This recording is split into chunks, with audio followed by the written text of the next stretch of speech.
Monsieur le Président, mes chers collègues, malgré nos différences politiques, il y a des constats qui font consensus. Le territoire du Val-de-Saône est un territoire dynamique, comme en témoignent ses 14 000 habitants et 4 000 emplois supplémentaires d'ici 2030. Mais les routes du Val-de-Saône sont saturées et cela va aller en augmentant. Ces constats sont partagés par beaucoup de mes collègues du Val-de-Saône. Ainsi, le BHNS est imposé comme une solution à moyen sûr, rapide et fiable pour lier Trévoux à Lyon-Part-Dieu. Cette solution s'inscrit dans une logique, un travail partenarial en collaboration avec la région Auvergne-Rhône-Alpes, ça a été souligné, la métropole de Lyon, le Citral, le département de l'Ain et la communauté de communes d'Aune-Saône-Vallée. Les conférences territoriales des maires ont participé à créer les conditions d'une codécision, comme expliqué par Thierry Pouzol en CMM la semaine dernière. De cela, nous nous félicitons. Aujourd'hui, le temps de la recherche de solutions s'est achevé, de même que celui de la concertation qui s'est tenue fin 2019. La séquence qui s'ouvre est celle de la construction des services qu'il serait intéressant de trouver aux abords des arrêts de ce BHNS. Nous devons, en tant qu'élus, y travailler attentivement. Ces services doivent répondre à deux grandes logiques. Un maillage fin des communes sur lesquelles le BHNS s'arrêtera et l'intermodalité.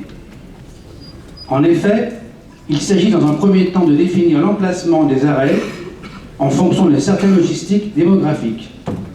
Ainsi, nous préconisons d'inclure dans la liste des arrêts ceux de Fleurieux-sur-Saône et de Rochailly-sur-Saône, compte tenu de leur localisation logique sur le tracé Trévoux-Lyon-Part-Dieu et du rajeunissement de leur population, qui pourront enfin bénéficier d'un moyen de transport en commun rapide pour se rendre sur Lyon. Ce sont les propositions qui ont déjà émergé, mais nous aimerions voir se confirmer puis entériner. D'autre part, il est important qu'au-delà de l'usage de ce bus, ce projet permette d'inciter les habitants à utiliser des modes doux pour se rendre aux arrêts futurs. Aujourd'hui, selon les chiffres de la métropole, 2 tiers des déplacements inférieurs à 3 km sont réalisés en voiture. Il faut donc faire du BHNS un projet qui permette d'accélérer le changement des comportements individuels et des pratiques communes.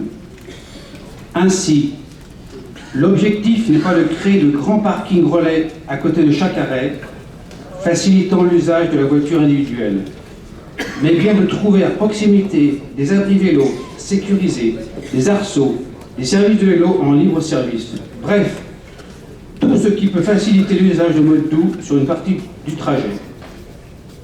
En conclusion, le projet du BHNS n'est pas qu'un projet de liaison entre 17 communes, c'est véritablement un support de développement du territoire, un ensemble de services qui auront une vraie valeur ajoutée pour les habitants, une impulsion de manière à ce que les pratiques individuelles changent pour limiter la place de l'autosolisme, un moyen complémentaire et efficace de désengorger aussi la rive droite de la Saône. Enfin, nous devons nous en féliciter.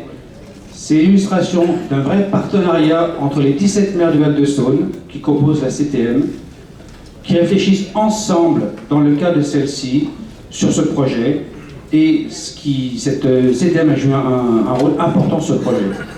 C'est ce mode de travail, cette vision que notre intergroupe Avenir Métropole, Agir à la droite constructive et apparentée, défend et défendra encore. Je vous remercie.